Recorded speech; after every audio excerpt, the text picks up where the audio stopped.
Hello friends, जय हिंद। स्वागत है आप सभी का पीमैक्स क्लासेज के यूट्यूब चैनल पर। तो आज हम लोग पढ़ने चल रहे हैं 12th फिजिक्स का एक बड़ा ही इम्पॉर्टेंट टॉपिक, किरचॉफ का नियम।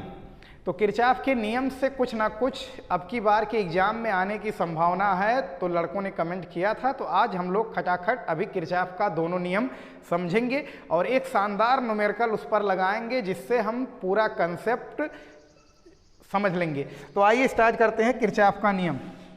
तो वैद्युत परिपथ संबंधी किरचॉफ साहब के दो नियम है। पहला नियम है संध नियम। कौन सा नियम?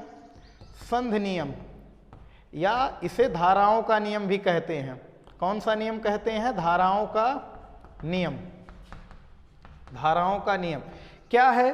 संध नियम या धाराओं का नियम। प्रथम नियम, तो किसी संधि पर, जंक्शन पर, संधि मीन्स जंक्शन पर, किसी संधि पर मिलने वाली समस्त धाराओं का बीजगणितीय योग जो होता है वो शून्य होता है। किसी संधि पर मिलने वाली समस्त धाराओं का बीजगणितीय योग क्या होता है? शून्य होता है। तो मान लेते हैं कोई पॉइंट है, जंक्शन है, संधि है, यहां से भैया कुछ धाराएं आ रही हैं, कुछ धाराएं आ रही हैं। मान लेते हैं I1, I2 और I3 धाराएं आ रही हैं इस जंक्शन की ओर, और फिर यहाँ से दो धाराएं जा रही हैं दूर, I4 और I5।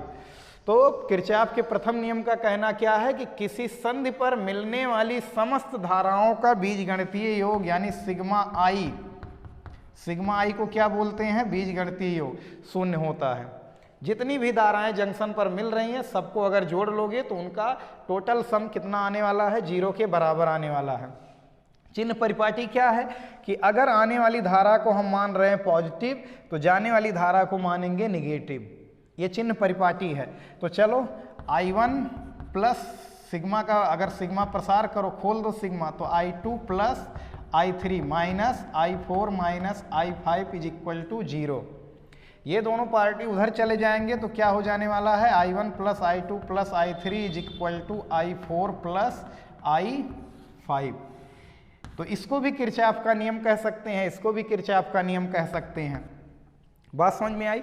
तो यहीं से एक लाइन और भी लिख सकते हो कि संधि पर मिलने वाली यानी संधि की ओर आने वाली धाराओं का योग संधि से जाने वाली धाराओं के योग के क्या होता है? बराबर होता है। संधि पर आने वाली धाराओं का जो योग होता है वो संधि से जाने वाली धाराओं के योग के क्या होता है? बराबर होता है। यह है किरचॉफ का प्रथम नियम। अच्छा, कई बार बहुविकल्पीय में पूछता है किरचॉफ का प्रथम नियम किस संरक्षण सिद्धांत पर आधारित है? तो ये आवेश संरक्षण सिद्धांत पर आधारित है। किस पर? आवेश संरक्षण नियम पर आधारित है। क्यों आवेश संरक्षण पर? क्योंकि जितना चार्ज आ रहा है उतना चार्ज निकल जा रहा है, चार्ज कहीं डिस्ट्रॉय नहीं हो रहा है, चार्ज कहीं प्रोड्यूस नहीं हो रहा है। तो प्रथम नियम आवेश संरक्षण नियम पर आधारित है। अब हम लोग पढ़ेंगे द्वितीय नियम, इंपॉर्टेंट। प्रथम नियम थोड़ा कम इंपॉर्टेंट है, द्वितीय नियम ज़्यादा इंपॉर्टेंट है। और द्वितीय नियम पर न्यूमेरिकल आने का चांस रहता है, न्यूमेरिकल लड़कों के लिए टफ पड़ता है। तो क्या है द्वितीय नियम? सेकेंड लॉ, या इसे बंद पास का नियम भी कहते हैं।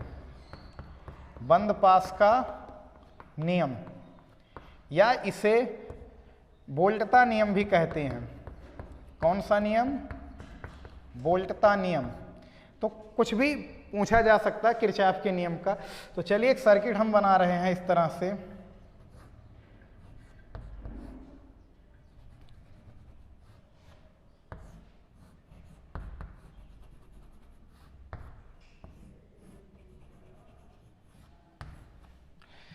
ये अपने पास एक बंद पास ये है, एक लूप ये है, क्लोज्ड लूप, एक क्लोज्ड लूप ये है। ये सेल लगा है, इसका विद्युत वाहक बल हम मान ले रहे हैं E1 है, इसका विद्युत वाहक बल क्या है? E2 है। यहाँ का प्रतिरोध R1, यहाँ का प्रतिरोध R2, यहाँ का रेजिस्टेंस R3 है। ये हमने मान लिया। प्लस टर्मिनल से कितना करंट निकलेगा? I1 करंट निकलेगा। यहाँ से मान लेते हैं कितना करंट निकलेगा? I2 करंट निकलेगा। दोनों करंट चलेंगे, यहाँ जंक्शन पर मिलेंगे, तो मान लिया दोनों करंट जुड़ कर, चाहे I मान लो चाहे I1 प्लस क्या हो जाएंगे? I2 हो जाएंगे।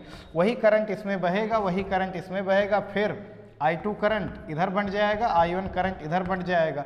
तो इस तरह से तो द्वितीय नियम क्या है, बंद पास का नियम या वोल्टता नियम क्या है कि किसी बंद पास के प्रत्येक खंड में बहने वाली धारा, इसमें कितनी धारा बह रही है I1, इसमें कितनी धारा बह रही है I2, इसमें कितनी धारा बह रही है I1 प्लस I2, किसी बंद पास के प्रत्येक खंड में बहने वाली धारा और उसके संगत प्रतिरोधों के गुणनफल का बीजगणितीय योग उस बंद पास पर लगने वाले समस्त विद्युत वाहक बलों के बीजगणितीय योग के बराबर होता है। थोड़ा स्लो मोशन में चलते हैं। किसी बंद पास के प्रत्येक खंड में बहने वाली धारा तथा उसके संगत प्रतिरोध के गुणनफल का बीजगणितीय योग उस बंद पास पर लगने वाले समस्त विद्युत वाहक बलों के बीजगणितीय योग के बराबर होता है। ठीक है, यही है किरचॉफ का द्वितीय नियम। यानी परिभाषा के बाद क्या लिख सकते हो, अर्थात सिग्मा आई आर, आई और आर का गुणनफल का बीजगणितीय योग जो होता है वो विद्युत वाहक बल के बीजगणितीय योग के क्या होता है, बराबर होता है। यही है किरचॉफ का द्वितीय नियम, केवीएल, किरचॉफ वोल्टता लॉ कह सकते हो या रूल कह सकते हो। आइए अब यहाँ पर इसको बंद पास 1 मान लो, इसको बंद पास 2 मान लो। परिपाटी क्या यूज करेंगे कि धारा के दिशा में चलने पर I और R का गुणनफल लेकर चलेंगे पॉजिटिव हमेशा। चाहे इसका तुम रिवर्स बना सकते हो परिपाटी, तो हम परिपाटी क्या बनाकर चल रहे हैं कि धारा की दिशा में जब जब हम चलेंगे तो I और R का गुणनफल क्या लेकर चलेंगे, पॉजिटिव। और फिर माइनस टर्मिनल से अगर प्लस टर्मिनल की ओर चल रहे हैं तो विद्युत वाहक बल को लेकर चलेंगे क्या, पॉजिटिव। और अगर बड़े टर्मिनल से छोटे टर्मिनल की ओर चल रहे हैं तो विद्युत वाहक बल को लेकर चलेंगे नेगेटिव। ये बात याद रखना। अगर धारा की दिशा में चलेंगे तो I और R का गुणनफल लेंगे पॉजिटिव, और अगर धारा के विपरीत दिशा में चलेंगे तो I और R का गुणनफल लेंगे नेगेटिव। अगर माइनस से प्लस की ओर चलेंगे तो क्या लेकर चलेंगे, विद्युत वाहक बल पॉजिटिव मानेंगे, और अगर प्लस से माइनस की ओर चलेंगे तो विद्युत वाहक बल नेगेटिव मानेंगे। ठीक है, तो चलिए बंद पास 1 में किरचॉफ का नियम लगाएंगे। जब किरचॉफ का नियम अप्लाई कर दे तो बंद पास 1 में जहां से भी चलो, कहीं से भी आप चल सकते हैं, जहां से चलना है वहां तक पहुंचना भी है, ये बात ध्यान रखना। तो मान लो यहां से हम चलना शुरू कर रहे हैं, यहां से भी चल सकते हैं आप, यहां से भी चल सकते हैं, यहां से भी चल सकते हैं। चलो यहां से चलते हुए आ रहे हैं ऐसे, या थोड़ा इधर से चलते हुए आ रहे हैं, कोई दिक्कत नहीं है। तो इधर से चलते हुए आ रहे हैं तो ऐसे चल रहे हैं। ठीक है, तो चलो चल रहे हैं, जहां से चलना शुरू किए हैं वहां से घूमते हुए बंद पास के विभिन्न खंडों से घूमते हुए वहां पर पहुंचना है।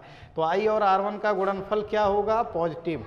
क्यों, क्योंकि धारा की दिशा में चल रहे हैं। अभी विद्युत वाहक बल को छोड़ दो, यहां से धारा के विपरीत दिशा में चल रहे हैं तो क्या हो जाने वाला है, I2 R2 is equal to, कितने सेल हैं, तो यहाँ पर 2 सेल हैं तो E1 हो जाएगा, क्योंकि अगर इधर चलोगे तो माइनस से प्लस की ओर चल रहे हैं तो विद्युत वाहक बल पॉजिटिव, लेकिन जब चलते चलते इधर आओगे तो यहाँ पर क्या हो जाने वाला है, माइनस E2।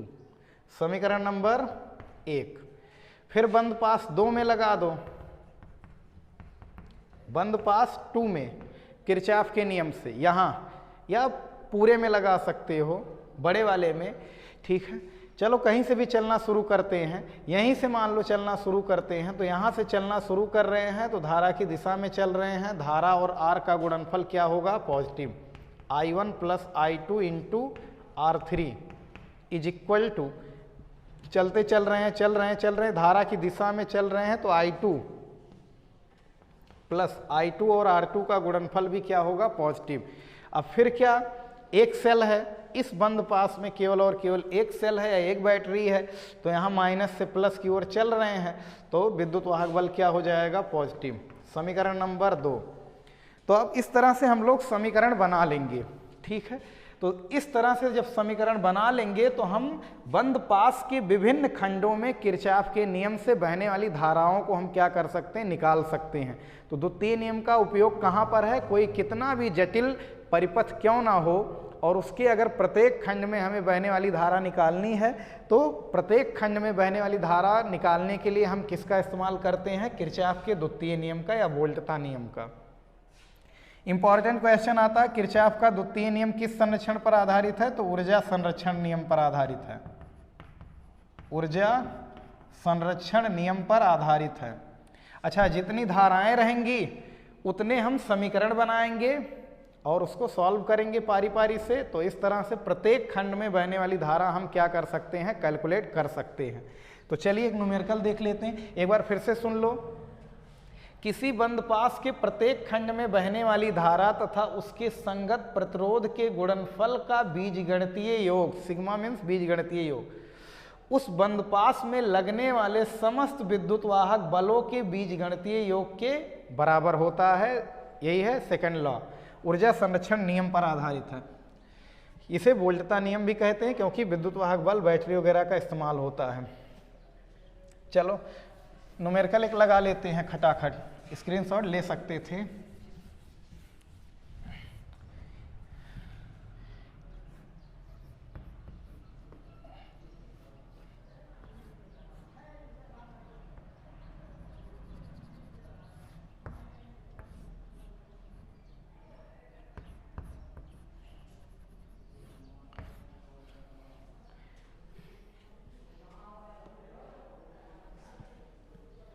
यहाँ मान ले रहे हैं 1 वोल्ट है, यहाँ मान ले रहे हैं 2 वोल्ट है, यहाँ मान ले रहे हैं 3 ओम है, यहाँ मान ले रहे हैं 2 ओम है, यहाँ मान ले रहे हैं 4 ओम है। तो प्रत्येक खंड में बहने वाली हमें धाराओं को क्या करना है, निकालना है। चलिए यहाँ से जो धारा निकलेगी, मान लेते हैं कितनी धारा बह रही है, आई धारा। आई धारा यहाँ से चलेगी चलेगी चलेगी, यहाँ जंक्शन है तो धाराएं बटेंगी। मान लेते हैं इस खंड में बहने वाली धारा कितनी है, I1, इधर चली गई धारा कितनी, I2। फिर वही I1 धारा इधर भी बहेगी, वही I1 धारा इसमें से होती हुई, I1 धारा इसमें से बहती हुई यहाँ आएगी जंक्शन पर, इधर से फिर I2 धारा बहती हुई आएगी, जंक्शन पर मिलेंगे और फिर यहाँ पर टोटल करंट दोनों जुड़कर कितना करंट हो जाएगा, I। अच्छा, अब क्या, अब अगर प्रश्न ये उठ सकता है कि आपने 2 वोल्ट से ही धारा निकाला, 1 वोल्ट से भी अगर हम निकालते तो यहाँ बंटता, यहाँ बवाल होता। तो जो जनरली जो वोल्टेज बड़ा रहे उसी से जब आप निकालेंगे करंट तो फिर ज़्यादा अच्छा रहेगा, कभी गलत नहीं होगा। तो ये इस तरह से देख रहे हैं 3 धाराएं बह रही हैं पूरे खंड में, एक I धारा बह रही है, एक I2 धारा बह रही है, एक I1 धारा बह रही है। तो यही धाराएं हमें क्या करनी है, निकालनी है। तो हम क्या करेंगे, पहले ये बंद पास 1 मान ले रहे हैं, इसको 2 मान ले रहे हैं। तुम नाम देना चाहो तो A B C D भी नाम दे सकते हो। इसको 1 मान ले रहे हैं, इसको 2। कहीं से भी चलना शुरू करो, जहाँ से चलना शुरू करोगे वहाँ पर पहुँचना है और परिपाटी जो बताए हैं उसको ध्यान में रखना है। समीकरण बनाएंगे, प्रत्येक खंड में बहने वाली धारा हम निकालेंगे, ठीक है। चलो यहाँ से चलना शुरू करते हैं। इस तरह से यहाँ से चलना शुरू कर रहे हैं, धारा की दिशा में चल रहे हैं तो 3I1। फिर क्या, अभी इसको छोड़ दो, फिर चलते हुए आ रहे हैं, धारा के विपरीत दिशा में जा रहे हैं तो I और R का गुणनफल नेगेटिव बराबर कितने सेल हैं इस बंद पास में, 1 सेल हैं। तो कैसे चल रहे हैं, इस तरह से चल रहे हैं हम लोग, इस तरह से चल रहे हैं एंटी क्लॉकवाइज। तो माइनस से प्लस की ओर जा रहे हैं तो विद्युत वाहक बल क्या होगा, पॉजिटिव। समीकरण नंबर कितना हो गया, 1 हो गया। फिर बंद पास 2 में, किस में, ये तो बंद पास 1 में था, बंद पास 2 में लगा दो, बंद पास 2 में। कहीं से भी चलना शुरू कर सकते हो, चलो यहीं से चलते हैं ऐसे। तो यहाँ से चलना शुरू कर रहे हैं तो धारा की दिशा में जा रहे हैं तो I और R का गुणनफल पॉजिटिव 2I2। फिर चल रहे हैं, यहाँ भी धारा की दिशा में ही जा रहे हैं तो प्लस 4I पॉजिटिव ही होगा, ठीक है। कितने सेल हैं इस खंड में भी, 1 सेल है। तुम बड़े खंड में भी लगा सकते थे, कोई दिक्कत नहीं, आंसर में कोई गड़बड़ी नहीं होगी। अब यहाँ से चल रहे हैं, वहाँ तक आना भी है तो चलते चलते जब गए तो सेल में कैसे चल रहे हैं, माइनस से प्लस की ओर। तो माइनस से प्लस की ओर चल रहे हैं तो विद्युत वाहक बल यहाँ भी क्या होगा, पॉजिटिव होगा। अभी इसको समीकरण समीकरण 2 मत मानो, I की जगह हम लोग रख सकते हैं कितना, I1 प्लस I2 बराबर 2 हो जाएगा। तो कितना हो जाएगा, 2I2 plus 4I1 plus 4I2 is equal to 2 हो जाने वाला है। तो कितना होगा यहाँ पर 4I1 plus 6I2 is equal to 2। यहाँ से 2 कर लो कॉमन, तो 2 कर लेंगे कॉमन, तो 2I1 plus 3I2 is equal to 2। 2 से 2 कैंसिल आउट हो जाएगा, तो एक समीकरण अपने पास और आ गया है, ये समीकरण नंबर 2। तो 2 समीकरण अपने पास हो गए हैं। अब इन दोनों समीकरणों को हम हल कर सकते हैं विलोपन विधि से, ठीक है। तो विलोपन विधि से जब हम हल करेंगे तो फिर प्रत्येक खंड में बहने वाली धारा निकल जाएगी। चलो देख लेते हैं कैसे हल करना है। 3I1 minus 2I2 is equal to 1 और कितना 2I1 plus 3I2 is equal to 1। ये समीकरण नंबर 1 है, ये समीकरण नंबर 2। I1 चाहे काट सकते हो या I2 काट सकते हो, तो इसमें 3 से गुणा कर दे रहे, इसमें 2 से।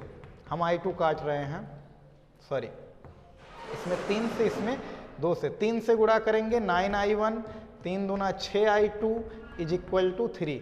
2 से गुणा करोगे 4I1, 2 तियाँ 6I2 is equal to 2। क्या करेंगे, जोड़ने पर विपरीत चिन्ह होता है तो जोड़ते हैं, विपरीत चिन्ह होता है तो जोड़ते हैं, कट जाएगा। 9 4 13I1 इज इक्वल टू 3 2 5। तो I1 बराबर हो जाने वाला है 5/13 एम्पियर। यानी इस खंड में कितनी धारा बह रही है, 5/13 एम्पियर। I1 का मान चाहे 1 में रख दो चाहे 2 में रख दो। तो समीकरण 1 से क्या है, 3I1 की जगह 5/13 minus 2I2 is equal to 1। 5 तियाँ 15 हो जाएगा, उधर जाएगा, तो ये हो जाएगा 2I2 is equal to 1 minus 5/13। तो ये हो जाने वाला है 2I2 इज इक्वल टू 13 में से 5 घटेगा 8/13। तो ये कितना हो जाएगा, 2 चौके 8। तो I2 इज इक्वल टू हो जाने वाला है कितना, माइनस 4/13 एम्पियर। यानी जो I2 करंट हम बनाए हैं डायरेक्शन, यहाँ माइनस चिन्ह आ रहा है, तो माइनस आना यही केवल बता रहा है कि जो I2 करंट की डायरेक्शन बनाए हैं वो डायरेक्शन सही नहीं है। आंसर तो यही है 4/13 एम्पियर, लेकिन I2 की डायरेक्शन सही नहीं है। I2 की डायरेक्शन ऐसी होनी चाहिए, इधर जा रहा है करंट ना ये, लेकिन इधर होना चाहिए। तो I2 बराबर हो जाएगा माइनस 4/13 एम्पियर। इसलिए I करंट कितना हो जाएगा, I1 plus I2 total current. तो I है 5/13 माइनस 4/13, तो कितना हो जाने वाला है 1/13, ठीक है। यानी I1 करंट सबसे ज़्यादा है, I करंट कम है, ठीक है। तो इस तरह से प्रत्येक खंड में बहने वाली धारा हम क्या कर सकते हैं, निकाल सकते हैं। एक बार फिर से देख लिया जाए समीकरण 3 × 5/13, 3 × 5/13 माइनस 2I1, सॉरी यहाँ पर कैलकुलेशन गलत हुआ है, सही है यहाँ, सॉरी यहाँ पर 15 होगा, 3 × 5 = 15, तो यहाँ -2 होगा, तो माइनस से माइनस कटेगा, 1/13 होगा, सॉरी 1/13 होगा, ठीक है। कैलकुलेशन आपकी जिम्मेदारी है। यहाँ पर क्या हो जाने वाला है 1/13, तो क्या हो जाएगा 6/13। तो ये टोटल करंट हो जाएगा 6/13। तो जो डायरेक्शन हम बनाए थे करंट का वो सही है, ठीक है। कैलकुलेशन में अगर गड़बड़ी कर दोगे तो फिर दिक्कत हो जाएगा। तो इस तरह से कंसेप्ट है, आप और भी न्यूमेरिकल लगाइए, बुक से एग्जाम्पल लगाइए, ताकि आप किरचॉफ के द्वितीय नियम पर एकदम निपुण हो जाइए। मिलते हैं फिर किसी इंपॉर्टेंट टॉपिक के साथ, तब तक पढ़ाई करते रहें। All the very best.